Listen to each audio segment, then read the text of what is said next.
that a boy and a young man went on. This all happening in the early morning hours of August 31st, attacking a series of underhoused men in the downtown core, beginning at Yonge and Dundas. One of the accused wielding a hammer to carry out these attacks. They attacked multiple individuals, then made their way to the Nathan Phillips Square, where this homicide ultimately resulted in a homicide. It took place. Have a listen. It is here that they encountered a 62-year-old underhoused male sleeping on a bench. Unprovoked, they began violently beating this male. Again, one of them was armed with a hammer. It is this victim that later succumbed to his injuries. Now, neither of the police officers that were here could speak to the motivation behind these attacks. These are underhoused men, many who were just, sitting on a bench doing their own thing when these attacks took place. But the police are particularly concerned about the age of one of the accused, just 12 years old. Have a listen. What is very concerning is the age of one of the accused.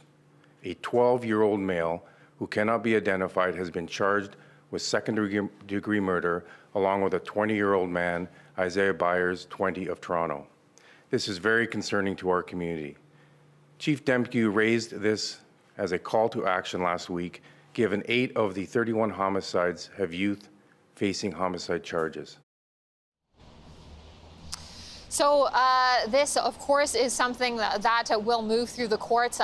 Both of the accused are still in custody, and this is certainly one that we'll be following to see more details as they come out. But for now, one man has died. Yeah, a disturbing case. Thank you for this, Clara. And Toronto police have arrested a man in his 70s after multiple people were struck by a vehicle and sent to hospital. 3 pedestrians were all taken to a local trauma hospital. 2, a male and a female, are both suffering from life-threatening injuries at this time. The third pedestrian, a female also in her mid-20s to early 30s, is in hospital with serious but non-life-threatening injuries at this time. It happened yesterday afternoon. Police say a blue Volvo was traveling south along Yonge near Finch when it veered off the road and onto the sidewalk, hitting the 3 people. A 60-year-old woman and a 30-year-old man are in life-threatening condition, and a 29-year-old woman has serious injuries. The driver was also treated in hospital. Police say they don't think this was an intentional act. The 74-year-old driver has been arrested and charged with 3 counts of impaired driving and 3 counts of dangerous driving causing bodily harm. He is set to appear in court today, and police are asking anyone with dashcam footage from the area at the time to come forward. Bonnie Crombie is out as Ontario Liberal leader. She survived a leadership review yesterday, but with only about 57% of the vote. By her own acknowledgement, this is not the outcome she hoped for, and so the party, which won a provincial election back in 2014, is set to rebuild once more. Queen's Park reporter Sean Jeffords covered the Liberal gathering this weekend. He joins us now. So, Sean, we first heard she was staying and then she wasn't, so take us through the twists and turns of the day. Well, Dwight, you touched on it right there. It was a bit of a wild day in terms of the outcome of this leadership vote that Bonnie Crombie faced, a mandatory review after an election loss back in February. The party placed 3rd in that snap vote called by Premier Doug Ford and his party. The Liberals, the Liberal Party convention they held a vote effectively across the course of the weekend, and the results were to have come in yesterday around noon, Sunday around noon. They were delayed several hours, which of course started the rumor mill turning. And then we had Bonnie Crombie come out onto the stage when the results were released, and we discovered that 57% vote share she had received. You said it right there, not the vote that she had hoped for. Let's hear from her about those results. It's not the number I wanted, but it is not the finish line for me. I met with my caucus this morning, and I have the support I need to continue. I will be meeting with Executive Council immediately following the podium, and we still believe that a leadership race at this moment would do more harm than good for our party.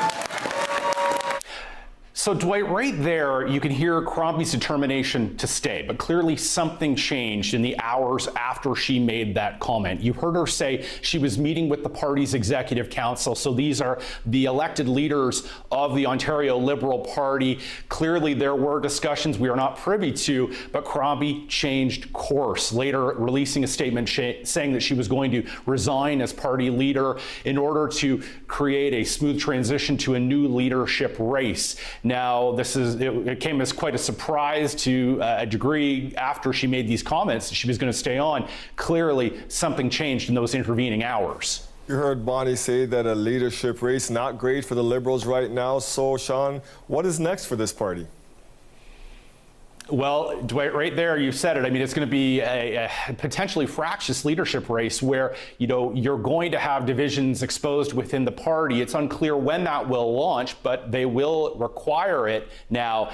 And the timeline is also unclear. Experts I've spoken to suggest that perhaps the party will look for a short run-up to give that new leader a chance to rebuild the party, to fundraise and get their name known ahead of the next provincial vote in 2029.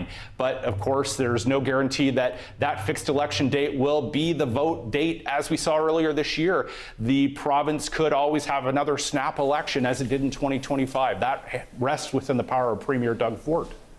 Sean Jeffords at Queen's Park. Thank you for this, Sean.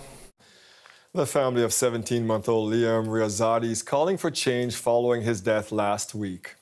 We didn't even think for a second that we will sit here together for his funeral. He was only 17 months old baby, innocent. And the only thing that is going through my mind is that it could be prevented from the happening. The toddler was killed after a van crashed through the wall of his daycare in Richmond Hill. Loved ones gathered for his funeral yesterday and are calling for action. In a statement, Education Minister Paul Calandra proposed changes, including a ban on parking near entranceways, walls and windows of childcare centres and playgrounds. A 70-year-old man is facing multiple charges, including dangerous operation of a vehicle causing death. Members of Parliament are back in Ottawa today, and one of the Liberals' key campaign promises is coming with a big price tag. Prime Minister Mark Carney says his government will put $13 billion into a new federal agency called Build Canada Homes. Build Canada Homes will announce a series of additional projects across the country in the months ahead, leveraging those public assets, public lands, partnering with the private sector to build at scale. Carney is promising to double home building across the country. He says there will be a Buy Canadian policy and factory-built and modular homes will be key.